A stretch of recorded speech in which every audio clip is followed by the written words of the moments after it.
Hi, welcome back to the Dylan Rounds case / community. This is just a brief small video.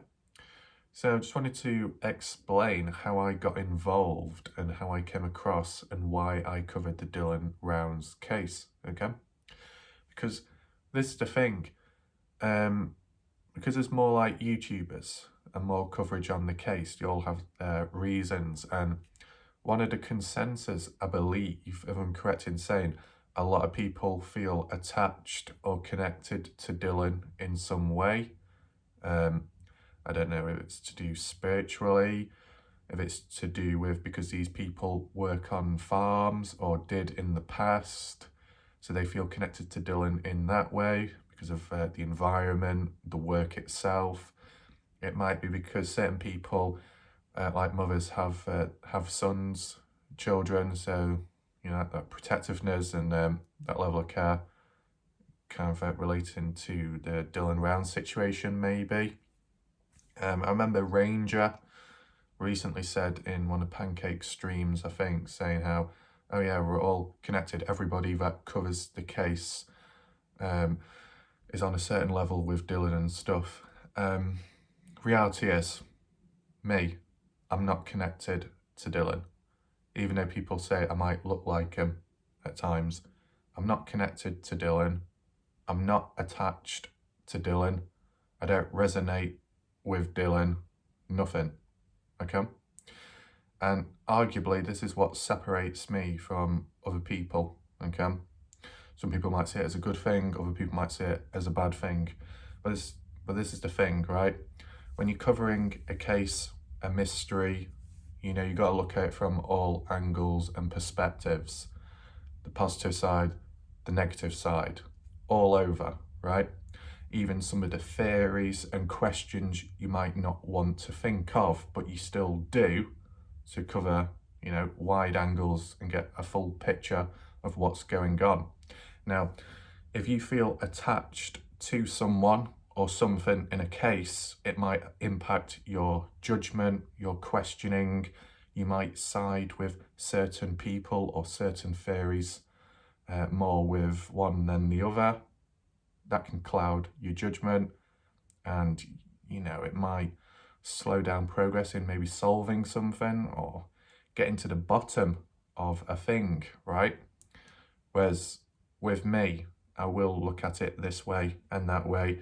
I'll look at the most unpopular opinions and thoughts, and then also the ones that are in higher consensus with one another. Either way, I'll look at it. That possibly explains to why I am able to create maybe quite a high volume of videos back to back, because I'm looking at positives and negatives, I guess. Like with the Kenny Veach case, a lot of people felt connected to Kenny Veach, either hikers and / or people that were invested spiritually, you know, all the spiritual feelings, practices, sensations, emotions. That's why they felt connected to him. Like one of the main investigators, searchers, hikers, Sean Horlocker at the time, very spiritual, all into that connecting, feeling vibrations, 4D density, reaching a higher level, being open to things, whatever. So that's how he felt connected to Kenny Veach, and so did the viewers as well. I didn't.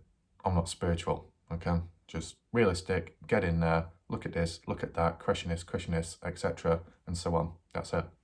So that's why I've always said, you know, when you're on the outside looking in, you know, you can react more appropriately, I guess, and take more things in. Whereas if you're on the inside, it's harder to listen and to, you know, to other ideas and information, right? I mean, even like in professional roles in real life, that's why certain people can't get involved in like family matters, because it's conflicts of interest or something, whatever.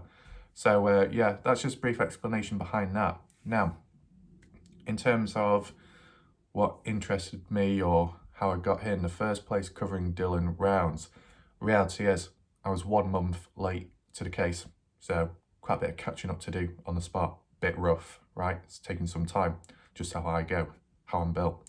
But when it came to coming across it, it was mainly because I was doing Kenny Veach, and then some viewers, a couple of them, said you should cover Dylan Rounds. Now, at the time, I was like, don't know.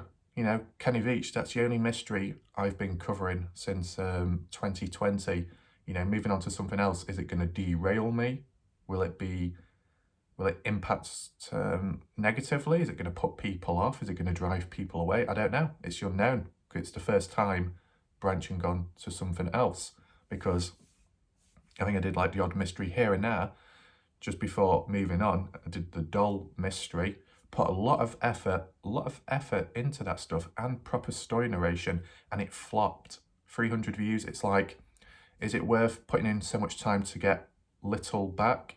So you got to be practical, you got to be realistic. You can still cover stuff, you can still make valid points, but you just cut back on certain stuff due to time efficiency and outright performance. You know, it's being realistic, right? So I thought, okay, I'll give Dylan Rounds a try. I did a poll in the community tab, and quite a few people voted it. So I thought, okay, I'll give it a try.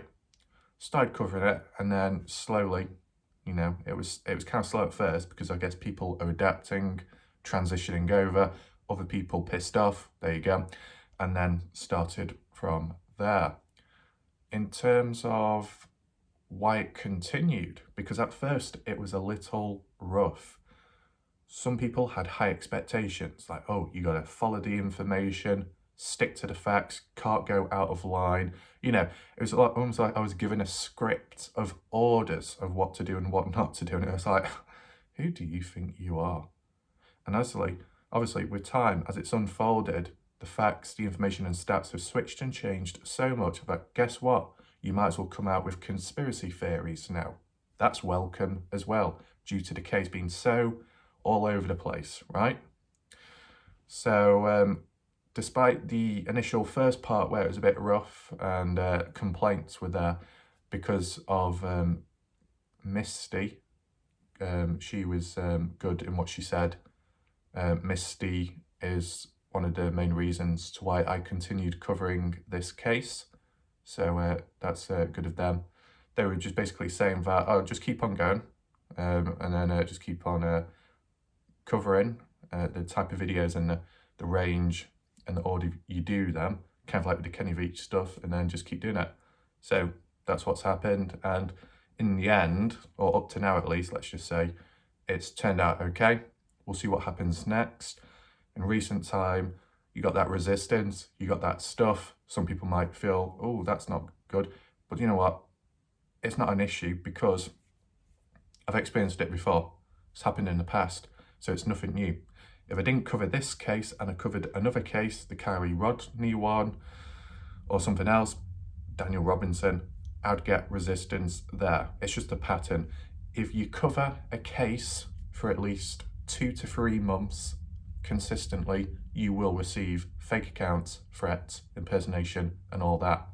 Maybe it's just more me, my reality. My reality is fucked at times, but there you go.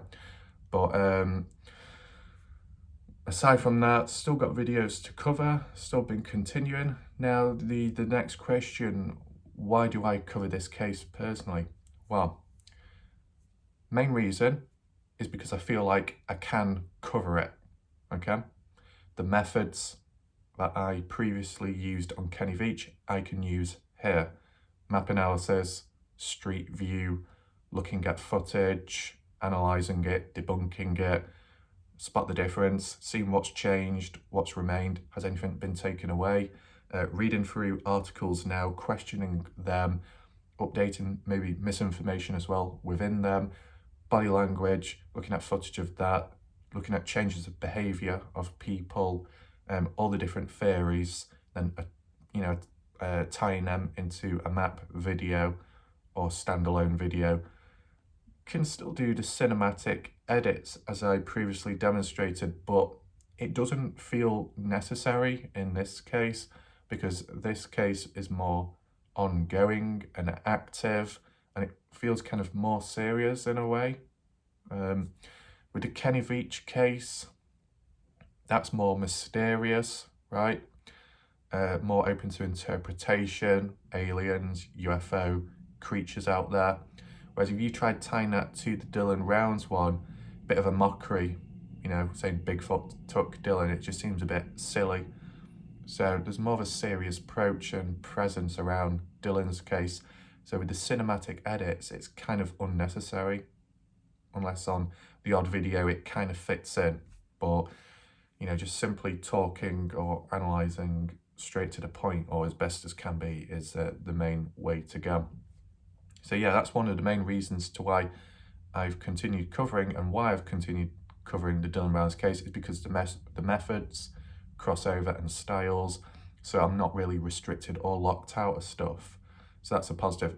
In fact, with the Dylan Rounds case, I've been able to do a range of videos more so than with Kenny Veach, as well as, aside from being straight-faced, when messing around in the appropriate times. That's how I would be back in 2018 and before that, when I used to be on the Xbox playing with some friends. You know, the voices, the accents, facial expression, well, not facial expressions, but messing around, saying dodgy things, this and that. But from there on after that, because I'm not doing it anymore, or it's not being practical or possible, or people aren't around now, it's like, well, I've not been able to really do that since until now. So in a way, it's unlocked, well, maybe not unlocked, it's added another layer, the case, indirectly. So certain personalities and behaviours can be demonstrated within. You know, does that make sense? So that's like one of the reasons. I think the second reason with the Dylan Rounds case is because of the area, the landscape, the environment. I was able to transition over from Kenny to Dylan smoothly. Even to this day, I still make references, points back to Kenny. And one of the reasons why is because, just so other people are aware of the Kenny Veach case, so they can go over to it as well from now and check other stuff. But it's just because of the locations, you know, Utah, Nevada, they're next to each other, right? Kenny there, Dylan there. Obviously, there's quite a bit of distance in terms of mileage, but you get the idea, right? So with this desert terrain, I'm kind of familiar with it, how it looks, how it appears. I know what to look out for and what not to.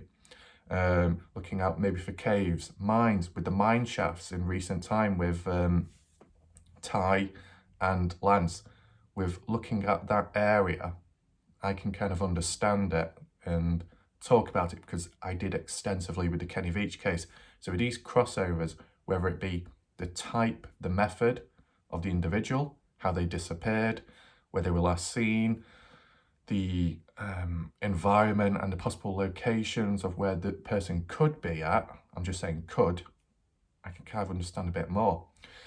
In terms of the corruptness or potential corruptness or mess of the case, can't quite compare because the Kenny Veach one was long forgotten and never really received coverage, much worse than Dylan Rounds, okay?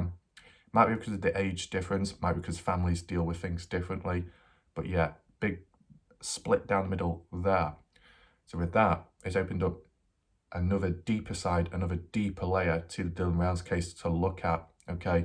Sure, you got the missing person, sure, you're trying to solve them, find them, and also get the conviction of the suspect of who's responsible, but then you're also looking at below that, throughout the investigation and the methods, was there someone else or a group slowing down progress, dragging things out, trying to reduce the outcome or something.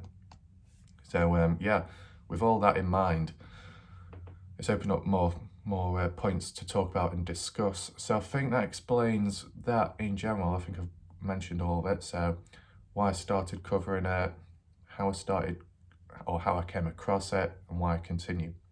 So you can leave your own thoughts down below in the comment section. Do you relate to the Dylan Rounds case? Do you feel connected in some way?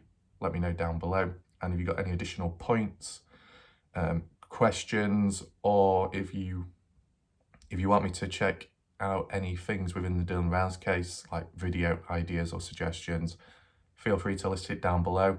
I still have like a list of videos I need to do, so just need to get around to completing each one off, and then I'll eventually catch up, okay? So that's it for now. Thanks for watching, and goodbye.